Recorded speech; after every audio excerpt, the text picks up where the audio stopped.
నమస్తే, welcome to Vidhatha news. మన చుట్టూ ఉన్న ప్రపంచం అనేక రహస్యాల సమాహారం. సో దాంట్లో ఉండే రహస్యాలు తెలియక మనం చాలాసార్లు అశాస్త్రీయమైన ఆలోచనల వైపు అట్లాగే అశాస్త్రీయమైన నమ్మకాల వైపు వెళ్తూ ఉంటాం. సో అలా కాకుండా మన నమ్మకాల్లో కానీ మన చుట్టూ ఉన్న ప్రపంచంలో కానీ ప్రకృతిలో దాగి ఉన్న రహస్యాల్లో ఉన్న సైన్స్ కానీ ఇవన్నీ మనకు వివరించడానికి మనతో ఉన్నారు JVV founder member and Chekkumuki బాలల మాసపత్రిక సైన్స్ మాసపత్రిక వ్యవస్థాపక సంపాదకులు and NIT Warangal retired professor Ramachandraiah గారు మనతో ఉన్నారు. సార్ నమస్తే సార్. చాలా సంతోషం, మిమ్మల్ని చాలా రోజుల తర్వాత మళ్ళీ కలవడం తటస్థించింది. సో మనం మళ్ళీ ఒకసారి సైన్స్ లోకంలోకి విహరిద్దాం. ఫస్ట్ ఆఫ్ ఆల్ యాక్చువల్లీ నాకు చాలా రోజులుగా ఉన్న నన్ను వేధిస్తున్న సమస్య నాదే ముందు అడుగుతాను. ఎప్పుడంటే నేను మైక్రోబయాలజీ చదివేటప్పుడు మాకు మైక్రోబయాలజీలో ఒకటి బ్యాక్టీరియల్ గ్రోత్ కర్వ్ అని వచ్చేది సార్. అంటే బ్యాక్టీరియా గ్రో అవ్వడానికి ఒక 4 ఫేజ్లు ఉంటాయి. లాగ్ ఫేజ్ అని, యాక్సిలరేషన్ ఫేజ్ అని, ఆ తర్వాత ఒక సస్టైనబుల్ ఫేజ్, గ్రోత్ సస్టైన్ అవుతుంది, తర్వాత డిక్లైన్ అవుతుంది, తర్వాత డెత్ అవుతుంది అనేది. అది చదివినప్పుడు అసలు ఈ ప్రపంచంలో ప్రకృతిలో ఉన్న ప్రతి ఒక్క విషయంలో కూడా నాకు ఇది ఒక సిస్టమాటిక్ విషయం అనేది కనిపిస్తుంది. ఈవెన్ సెల్స్ అయినా అట్లానే పుడతాయి, పెరుగుతాయి, సస్టైన్ అవుతాయి, డిక్లైన్ అవుతాయి, చచ్చిపోతాయి. మనిషి అయినా అంతే, వేరే జంతువులైనా అంతే. It may be not only living beings, even non living things కూడా. ఒక టేబుల్ కావచ్చు, ఒక ఫ్యాన్ కావచ్చు, ఒక ఏదైనా వాట్ ఎవర్, అది ఫస్ట్ దాన్ని సృష్టిస్తాం మనం, పుడుతుంది, తర్వాత కొద్ది రోజులు ఉంటుంది, బాగుంటుంది, తర్వాత మెల్లగా డ్యామేజ్ అవుతుంది, తర్వాత విరిగిపోవడం ఏదో అవుతుంది. సో ఇదంతా ఒక సిస్టమేటిక్గా ప్రకృతిలో మెయింటైన్ అవుతుంది అంటే నాకేమనిపించింది అంటే ఎవరో ఒక ఆర్గనైజర్ లేకుండా ఇదంతా ఆర్గనైజ్డ్గా ఎలా జరుగుతుంది. సో దీని వెనుక ఏంటి అంటే దీంట్లో ఇమిడి ఉన్న ప్రకృతి రహస్యం ఏంటి సైంటిఫిక్గా, అది చెప్పండి సార్. దీని వెనకల ఎవరు ఒక వ్యక్తి కానీ ప్రత్యేకమైనటువంటి నియంత్రించే విధంగా, స్టీరింగ్ చేసే విధంగా ఒక డ్రైవర్ లాగా ఎవరు లేరండి. ప్రకృతిలోనే అంత సిద్ధంగానే ఆ ధర్మం ఉంది. ప్రకృతిలో చాలా చాలా ధర్మాలు ఉన్నాయి. ఋతువులు రావడము, భారతదేశం లాంటి ద్వీపకల్పంలో ఋతువులు రావడం ఎలాగా సహజమో, అలాగే వర్షాలు రావడము, ఎండలు రావడము సహజమో, అలాగే మనిషి పుట్టిన తర్వాత తక్కువ ఎత్తులో ఉంటాడు, తర్వాత పెరుగుతాడు, తర్వాత మధ్య వయసుకు వచ్చిన తర్వాత మళ్ళీ కాలక్రమేణా వృద్ధాప్యంలోకి వెళ్ళిన తర్వాత మరణిస్తాడు కదండి. ఇవన్నీ కూడా అలా చేసేవాళ్ళు అంటూ వేరే వ్యక్తులు ఉంటే వెళ్ళారు. ప్రకృతి సిద్ధంగానే అది ఉంటుంది. తర్వాత మీరు చెప్పినటువంటి ఆ బయోలాజికల్ బ్యాక్టీరియా గ్రోత్కి కారణం ఏంటంటే మొట్టమొదట ఈ జేగోటిక్ అంటే ఫుల్ క్రోమోజోమ్స్ ఉండేటువంటి సెల్ ఒక్కటి మాత్రమే బేస్ సంఖ్య అండి. ఆ తర్వాత అది మరణించేందరూ కూడా సరి సంఖ్యలోనే ఉంటుంది. ఎందుకంటే 1 2 అవుతుంది, 2 అయిన తర్వాత మళ్ళీ 3 కావడం, 4 కావడం, 5 కావడం ఉండదు. సో 2 4 4 8 8 16 32 ఇట్లా బైనరీ డివిజన్ జరుగుతుంటుంది. కానీ ఒక జీవము తనంతానుగా తనకు కావాల్సినటువంటి ఆహారము, న్యూట్రియంట్స్, సరైనటువంటి pH, సరైనటువంటి లవణీయత, సరైనటువంటి ద్రావణీయత ఇవి లేకుండా మాత్రం ఉండదు. దాన్ని మనం ఏమంటుంటాం అంటే ఆప్టిమల్ కండిషన్స్, లేదా అవసరానికి ఆవశ్యకమైనటువంటి పరిస్థితులు. అవి రాసాయనిక పరిస్థితులు లైక్ pH, అలాగే సెలినిటీ, అలాగే విస్కాసిటీ ఉండాలి. అవన్నీ కూడా కొంచెం కెమికల్ అయానిక్ స్ట్రెంగ్త్ అంటుంటారు, ఇవన్నీ కెమికల్ లక్షణాలు. అలాగే ఉష్ణోగ్రత, విస్కాసిటీని స్నిగ్ధత ఇది అంటారు. అటువంటి లక్షణాలు భౌతిక లక్షణాలు. ఇలా భౌతిక రాసాయనిక లక్షణాలు అనువుగా ఉండేటువంటి పరిస్థితిని మనం ఆ ఎంజైమాటిక్ ప్రక్రియలోకి దాన్ని ఆప్టిమల్ కండిషన్స్ అంటారు. ఆప్టిమల్ కండిషన్స్ లభ్యమైన తర్వాత ఇవి ద్విధా విచ్చి జరుగుతూ పోతుంటుంటాయి, బైనరీ డివిజన్ జరుగుతూ పోతుంటుంది. ఇలా జరగాలంటే ఏం కావాలి? వాటి తప్పకుండా న్యూట్రియంట్స్ కూడా కావాలి. ఎందుకంటే శక్తి యొక్క వనరులు లేకుండా ఏది ముందుకు వెళ్ళలేదు. జీవి ఒకటి మాత్రమే ప్రకృతిని కూడా అధిగమించి, ప్రకృతి చేష్టల్ని, ప్రకృతి యొక్క నియమాలను కూడా అధిగమించి ప్రకృతితో పోరాడి తన యొక్క పబ్బం గడుపుకోగలిగిన శక్తి జీవులకు ఉంది. అందుకనే జీవులు భూమి ఆకర్షణ వ్యతిరేకంగా కూడా చెట్లు పెరుగుతాయి. అవును సార్. భూమి ఆకర్షణకు వ్యతిరేకంగా చెట్లు పెరిగినట్టుగానే మిగతా జీవులు కూడా జంతువులు కానివ్వండి కొన్ని మిగతా కూడా భూమికి ఆకర్షణకు వ్యతిరేకంగా పెరుగుతున్నాయి. మనంతా కూడా పెరుగుతున్నాం కదా మేడం. కానీ కొంతకాలమే. మరి ఇటువంటి న్యూట్రియంట్స్ లేకుండా ఇట్లాంటి జరగదు. ఆ న్యూట్రియంట్స్ ఉన్నప్పుడు ఏమవుతుందంటే చాలా చాలా వృద్ధిగా తన సంతానాన్ని వృద్ధి చేసుకోవడం నుండి జీవుకున్నటువంటి ఒక ప్రత్యేక లక్షణం. జీవుల లక్షణాలని మనం చిన్నప్పుడు నేర్చుకుంటుంటాం. జీవులకి నిర్జీవులకి ఉన్న తేడాలు ఏంటి, తరతమ భేదాలు ఏంటి అని నేర్చుకున్నప్పుడు జీవులకు ప్రత్యుత్పత్తి లక్షణం అనేది వన్ ఆఫ్ ద న్యాచురల్ క్యారెక్టరిస్టిక్స్గా మనం నేర్చుకుంటుంటాం. కాబట్టి తన యొక్క సంతానాన్ని కాపాడుకోవాలి, పెంచుకోవాలి, తన జాతిని పెంచుకోవాలనేటువంటి ధర్మము ప్రతి ఒక్క స్పీషీస్కి ఉంటుంది. ఆ క్రమంలోనే మీరు చెప్పినట్టు బ్యాక్టీరియల్ గ్రోత్ జరుగుతుందండి. అక్కడ ఉన్నట్టు న్యూట్రియంట్స్ను ఫిజికల్ కండిషన్ తీసుకొని ఆశ్రయించుకొని పెరుగుతూ వస్తుంది. కానీ కొంతకాలం అయిన తర్వాత న్యూట్రియంట్స్ అనేటువంటివి అవి ఫైనైట్ సోర్సెస్ కదా, అవి తగ్గిపోతాయి. యూజర్స్ పెరుగుతున్నారు కానీ సోర్స్ ఏమో అలాగే ఉంది. కాబట్టి క్రమేపీ తగ్గే కొద్దీ అది లభ్యం కాకపోవడం వల్ల, లభ్యత తగ్గిపోవడం వల్ల కాలక్రమేణా అవి మళ్ళీ నశించిపోతుంటుంటాయి. అందుకని ఒక పీక్ స్థాయికి, ఒక తారాస్థాయికి కొండలాగా ఎక్కి శిఖరాస్థాయికి చేరిన తర్వాత మళ్ళీ అవసరమైనటువంటి న్యూట్రియంట్స్ లేకపోవడం వల్ల డిక్లైన్ అవుతాయి. అందువలన మీకు ఆ గాసియన్ కరువు లాంటిది అంటుంటారు. మీరు ఇంకొక మంచి మాట కూడా చెప్పారు. కేవలం జీవులకే లక్షణం ఉందా, లేకపోతే నిర్జీవుల్లో కూడా ప్రకృతిలో ఈవెన్ ఇనానిమేట్ వరల్డ్లో కూడా ప్రపంచంలో మనం ఇటువంటి పరిస్థితిని చూస్తామంటే ఎస్ మేడం అటువంటివి ఉంటాయి. మీరు ఫర్ ఎగ్జాంపుల్ మీరు 100 కాయిన్స్ తీసుకొని 100 రూపాయల కాయిన్స్ 100 రూపాయి కాయిన్స్ 100 రూపాయల కాయిన్స్ లేవండి 100 రూపాయి కాయిన్స్ తీసుకొని మీరు ఒకేసారి పైకి వెదజల్లేసి చూడండి, అన్నీ కౌంట్ చేయండి. మరి అన్నీ 100 ఎందుకు హెడ్స్ ఉండవు, 100 ఎందుకు టైల్స్ ఉండవు అంటే మీకు ఎప్పుడు చూసినప్పుడు రావు అసలు. మహా అయితే 49, 51, 50, 50 మహా అయితే 52, 48 వస్తే తప్ప 30, 70, 20, 80 ఎప్పుడు జరగదండి. అది ఎవరు చేసినా ఉండదు. మరి ప్రకృతిలో ఇంత ఖచ్చితంగా సంఖ్యలోనే అవుతాయి అంటున్నారా మీరు? సగం సగం అది సరి సంఖ్యలో కనవసరం లేదు. ఇప్పుడు 51, 49 సరి సంఖ్య కాదు కదా, కానీ దాదాపు సగం ఉన్నాయి కదా. అట్లా దాదాపు సగం ఉన్నాయి అంటే రమారమి 50% 50% వచ్చే విధంగానే బొమ్మ బురుసులు పడతాయి. వాళ్ళ మీకు 3 పార్శ్వాలు ఉన్నటువంటి కాయిన్స్ ఎక్కడా లేవు, కానీ 4 పార్శ్వాలు ఉన్నటువంటివి కొన్ని ఉండొచ్చు, 6 పార్శ్వాలు ఉన్నటువంటివి మీకు డైస్ మనకు దాన్ని ఏంటంటే ఘనాకారం అంటారు, క్యూబిక్ 6 ఫేసులు ఉంటాయండి. మీరు వాటికి 1, 2, 3, 4, 5, 6 అని చెప్పేసి మీరు నెంబర్లు వేసేసి అలాంటి మళ్ళీ మీరు 100 తీసుకొని వాటిని పైకి ఎదజల్లేసి కొట్టేసారు అనుకోండి, మీకు అప్పుడు 25, 25, 25, 25 వస్తాయి. అంటే 100ని మీరు 6 భాగాలు చేయాలి. అంటే 1 ఉండేటువంటివి 1/6, 2 ఉండేది 1/6, 3 ఉండేది 1/6, 4 ఉండేది 1/6, 5 ఉండేది 1/6, 6 ఉండేది 1/6 వస్తాయండి. అంటే 6 భాగాలుగా 100 సార్లు చేస్తే 6 భాగాలుగా అంటే దాదాపు 16, 96 కదా మేడం, ఆ 4 తీసేసేయండి. అలా 16 1లు, 16 2లు, 16 3లు ఇట్లా వస్తాయి. మరి దీనికి ఎవరు నియంత్రిస్తున్నారు? ఎవరు నియంత్రించట్లేదు. ప్రకృతిలో ఉన్నటువంటి ఒక సహజమైనటువంటి దాని సాంఖ్యిక లక్షణం అంటారు. స్టాటిస్టికల్ లక్షణము, ప్రాబబిలిటీ లక్షణం, సంభావ్యత లక్షణం మేడం, అంతకంటే సీక్రెట్ లేదు. అంటే నేను ఇంకొక ఎగ్జాంపుల్గానే దీన్ని అడుగుతాను. ఇప్పుడు ఫర్ ఎగ్జాంపుల్ మనం చాలా చూస్తూనే ఉంటాం, ఒక కూడలిలో ట్రాఫిక్ పోలీస్ ఉండి నియంత్రించినప్పుడు ట్రాఫిక్ కరెక్ట్గా వెళ్తుంది. రెడ్ సిగ్నల్ పడ్డప్పుడు ఆగుతారు, గ్రీన్ సిగ్నల్ పడినప్పుడు వెళ్తారు. అదంతా ఎప్పుడైతే ట్రాఫిక్ పోలీస్ ఉండరో అంత కచరా అయిపోతుంది, అందరూ వచ్చి ఒక దగ్గర గుమి కొడతారు. అంటే అది ఆర్గనైజ్డ్గా ఉండదు, ఒక డిసిప్లిన్ మేనర్లో ఉండదు.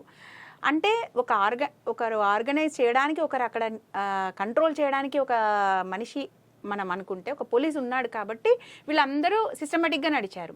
అంటే మరి ఈ ప్రపంచమంతా ఒక సిస్టమేటిక్గా నడుస్తుంది అంటే ఇప్పుడు మామూలుగా అందరూ చెప్పే భగవంతుడో దేవుడో లేకపోతే వాటెవర్ ఒక ఎనర్జీయో ఎవరో అది ఉండి నియంత్రిస్తున్నారు అని అనుకోలేమా? ఇప్పుడు ఇలాంటి ఆలోచన వచ్చినప్పుడే నాకు నిజంగా భగవంతుడు ఉన్నాడేమో, అందుకే ఇవన్నీ ఇంత సిస్టమేటిక్గా నడుస్తున్నాయి, లేకపోతే ఎలా నడుస్తాయి? ఇప్పుడు మనం ఇంట్లో కూడా మన మనుషులు ఉన్నప్పుడు ఈ ఇల్లు అంతా ఆర్గనైజ్డ్గా ఉంటుంది. ఎవరూ లేరనుకోండి, అది దుమ్ము పట్టిపోయి అంత నానా కచరా అయిపోతుంది. అది మనం ఎట్లా పడేసి వెళ్ళామో అట్లాగే ఉంటుంది. మనం ఉంటే నీట్గా బెడ్రూమ్లో బెడ్, కిచెన్లో పొయ్యి అట్లా అన్ని సపరేట్గా ఆర్గనైజ్ చేసుకుంటాం. అంటే ఈ ప్రకృతిని కూడా ఒక ఆర్గనైజ్డ్గా పెట్టాలి అంటే ఒక భగవంతుడు లాంటి ఒక వ్యక్తో శక్తో ఎవరో ఉన్నట్టే కదా.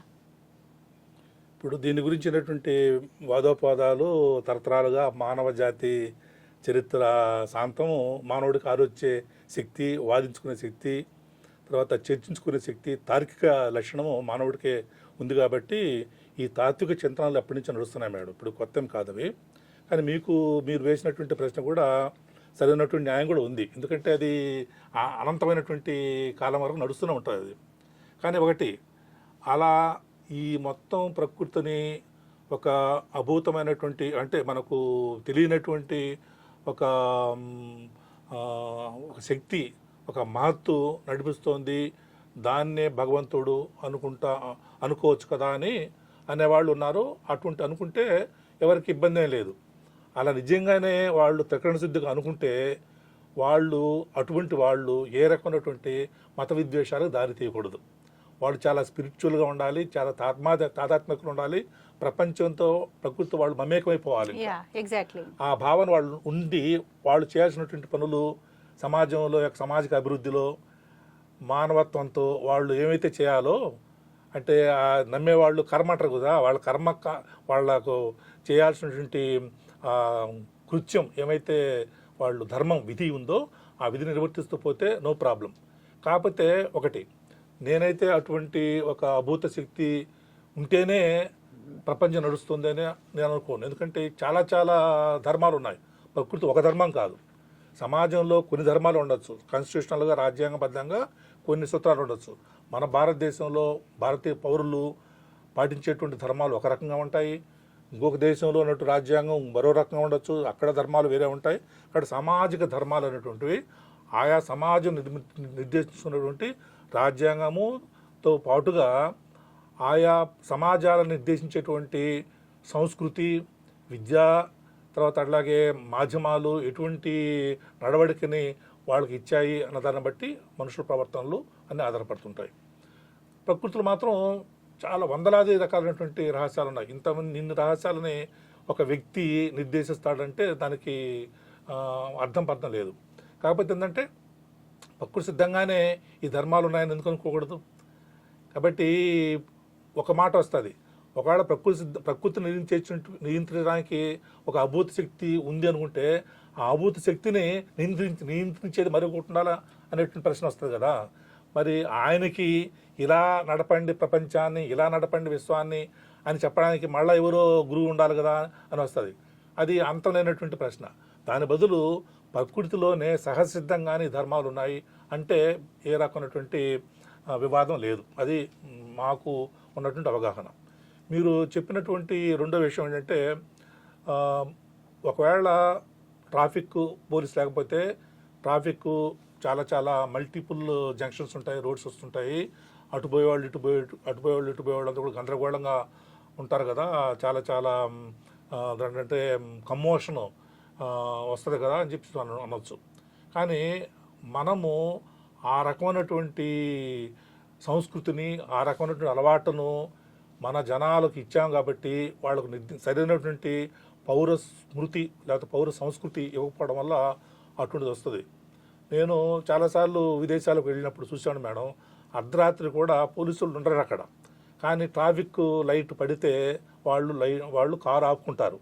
అంటే ఇవి ఉంటాయేమో కదా సార్, ట్రాఫిక్ లైట్ ఉంటాయి, ట్రాఫిక్ లైట్ ఉంటాయి, మనిషి ఉన్నాడు, సీసీ కెమెరాలు ఉంటాయేమో. సీసీ కెమెరాలు భయపడి కాదు, వాళ్ళు సహసిద్ధంగానే ఆ పౌర నీతి, ఆ సివిక్ సెన్స్ వాళ్ళకు ఉంటుంది మేడం.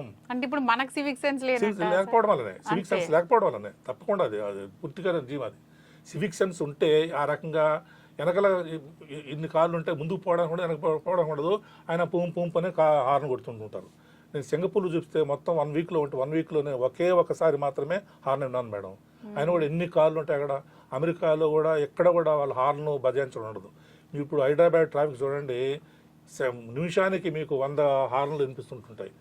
హార్న్ కొట్టడం వల్ల లాభం లేదు, వాడు ఏం చేయలేడు, పక్కకు పోలేడు అని తెలిసినా కూడా గుర్తుంటుంటారు. ఇవన్నీ కూడా ఏంటంటే సమాజంలో మనం ఎటువంటి సివిక్ పౌర విధానాలు, సివిక్ సెన్స్ పాటిస్తున్నాం అనేది అది ఎన్నో రకాలైనటువంటి లక్షణాలు బట్టి, వ్యవస్థ యొక్క లక్షణాలు బట్టి ఆధారపడుతుంటుంది. అదే మీరు ఇల్లు అనుకోండి, ఇల్లు బాగా సర్దేటువంటి వాళ్ళు ఉన్నారు, చాలా చక్కగా ఇల్లుని పెట్టుకునేవాళ్ళు ఉన్నారు. చాలామంది ఏదో బ్రహ్మచారి శతమర్కట అని చెప్పేసి అన్నట్టుగా వాళ్ళు బాగా చదువుతుంటారు, యూనివర్సిటీలో టాపర్స్ ఉంటారు, మళ్ళీ వాళ్ళ రూములకి వెళ్ళి చూస్తే గందరగోళంగా వస్తువులు ఉంటుంటాయి. కాబట్టి మనం ఏ రకంగా వాళ్ళు తమ యొక్క చుట్టుపక్కల ఉన్నటువంటి పరిసరాలని గమనించి దాన్ని సౌందర్యంగా ఉంచుకోవడం ఉన్నటువంటి అందం ఏంటి, దానివల్ల దాని అవసరం ఏమిటి అనేది ఎలా అర్థం చేసుకుంటారో దాన్ని బట్టి మాత్రమే నియమ నిబంధనలు ఉంటాయి తప్ప ఎవరో ఎప్పుడు కూడా కాపు కాసి నియంత్రిస్తేనే ధర్మాలు నిలబడతాయి లేకపోతే నిలబడవు అనేటిది అంటే ఇప్పుడు ఓకే. ఇప్పుడు సివిక్ సెన్స్ లేకపోవడం వల్ల ఎట్లయితే ట్రాఫిక్ జామ్ అవుతుంది, సివిక్ సెన్స్ ఉంటే ఎవరు లేకపోయినా కూడా అది డిసిప్లిన్డ్గా వెళ్తుంది ట్రాఫిక్ అనేది పాయింట్, ఓవరాల్గా పాయింట్ తీసుకుంటే. అంటే ఇక్కడ ఈ ప్రకృతిలో ఉన్న సకల జీవజాలం కావచ్చు, ఏవైనా వాటికన్నిటికీ ఒక సెన్స్ ఉంది కాబట్టి, అవన్నీ సెన్సిబుల్ కాబట్టి ఒక డిసిప్లిన్ మేనర్గా నడుస్తున్నాయి, ప్రకృతికి లోబడి అని అనుకోవచ్చా ఇప్పుడు మీరు చెప్పేది? అంతేగాని అక్కడ కంట్రోల్ చేసే వ్యక్తి కానీ శక్తి కానీ ఏది లేదు, ప్రకృతి నియమాల ప్రకారంగానే నడుస్తుంది అంటే. బట్ అట్లా ప్రత్యేకించే శక్తి అయితే లేదు అంటే భగవంతుడు అనేవాడు అక్కడ ఉండి ఏదో చేస్తున్నారు అనుకోవడానికి లేదు. భగవంతుడు ఉన్నాడా లేదా, ఎవరన్నా దేవుడు ఉన్నాడా లేదా, ఎవరన్నా ఒక అతీంద్రియ శక్తి మొత్తం ప్రపంచాన్ని నడిపిస్తుందా లేదని ఆయా వ్యక్తుల యొక్క విశ్వాసాల బట్టి ఉంటుంది. ఆ విశ్వాసాలను మేము గౌరవిస్తాము, వాళ్ళ విశ్వాసాలని వాళ్ళు ఉంచుకోమని చెప్తుంటుంటాం. కానీ మా విశ్వాసాలే కరెక్టు, అదే సైన్స్, అందరూ దీన్ని నమ్మి తీరాలి అని వాడు శాసిస్తే మాత్రం దాన్ని మేము వ్యతిరేకిస్తాం. సో అంటే విశ్వాసాలు వేరు, అవి విశ్వాసాల వరకే, సైన్స్ కాదు అనేది ఓవరాల్ గా మీరు చెప్పారు. సైంటిఫిక్ గా దానికి ప్రూఫ్ లేదు కాబట్టి అంటే భవిష్యత్తులో ప్రూఫ్ వస్తే మీరు ఎవరైనా అంగీకరించాల్సిందే. దేనికి ప్రూఫ్ వచ్చినప్పుడు సైన్స్ అంటేనే ప్రూఫ్, సైన్స్ అంటే రుజువులకు నిలబడని దేన్ని నమ్మొద్దని, రుజువులు ఉరికిన తర్వాత రుజువులకు అనుకూలంగా తమ యొక్క నడవడికను, తన యొక్క అభిప్రాయాలని, తమ యొక్క కన్విక్షన్స్ని మార్చుకోమని, సంస్కరించుకోమని చెప్పేటువంటి వాళ్ళమే మేము. అంతే. అంతేగాని ఇప్పుడు ఇంకొక పాయింట్ కూడా సార్, నేను just I want add that మీ ఒపీనియన్కి మీరు ఒక మంచి విషయం చెప్పారు. వాళ్ళ విశ్వాసాలని మేము గౌరవిస్తాం కానీ మేము సైన్స్ అని అంగీకరించము అనేది ఒక మాటలో మీరు చాలా చక్కగా చెప్పారు. అంటే చాలామంది నాస్తికులు, హేతువాదులము అని చెప్పుకునే వాళ్ళు ఎప్పుడు వాళ్ళని దుమ్మెత్తిపోయడం తప్ప ఇంకో పని చేయరు. ఎందుకంటే అలా కాకుండా అయితే నేను ఎప్పుడు ఒకటి మేడం, ఎవరైనా సరే నమ్ముతున్నారంటే వాళ్ళు నిష్కారణంగా పనిగట్టుకొని నమ్మరండి. వాళ్ళకి ఏదో ఒక హేతు వాళ్ళకు ఉంటుంది. ఆ హేతు నిర్హేతుకమా సహేతుకమా అని తెలుసుకోవాల్సినటువంటి బాధ్యత కూడా వాళ్ళదే. మీరేం చేయాలంటే వాళ్ళని మనసు గాయపరచకుండా, బాబు నాకు తెలిసినంత వరకు ఇది సత్యము, నాకు తెలిసినంత వరకు ఇది అసత్యము చెప్పండి, నిర్ణయించుకున్నటువంటి హక్కు, నిర్ణయించుకున్నటువంటి వసతి వాళ్ళు కల్పించండి. అదే నిజమైనటువంటి హేతువాదుల యొక్క ధర్మంగా భావిస్తాం తప్ప నాస్తికులు ఏం చేస్తారంటే మీకు చెప్పేంత దద్దమ్మలు మీరు చాలా మూర్ఖంగా ఉన్నారు, దేనైనా మీకు బుద్ధే లేదు అని చెప్పేసి వాళ్ళను మానసికంగా దాన్ని చేపించడము లేకపోతే తిట్టడం అనేటువంటిది చులకన చేయడం అనేటువంటిది సరైన పద్ధతి కాదు. అది యాక్చువల్గా అమానుషత్వం. అది ఇంకొకటి ఏంటంటే ఇందాక నేను అడిగినట్టు అది ప్రూఫ్ వస్తే మీరు అంగీకరిస్తారా అన్నట్టు. ఏమో రేపు భవిష్యత్తులో భగవంతుడు ఉన్నాడు అని ప్రూవ్ చేస్తామేమో, మనకు తెలియదు. అంతవరకు నమ్మకూడదు. అంటే రుజువు దొరికిన తర్వాత నమ్మాలి. రుజువు దొరకనంత వరకు ఏదైతే రుజువుగా ఇవాళ ఉందో, ఏదైతే రుజువులు నిలబడిందో దాన్ని మాత్రమే నమ్మాలని చెప్పేసి అంటారు మీరు. అంతే. సో భవిష్యత్తులో వస్తే మీరు నమ్ముతారు, ఎవరైనా నమ్మాల్సిందే. Okay. Anyway thank you sir, thank you so much. నమస్తే.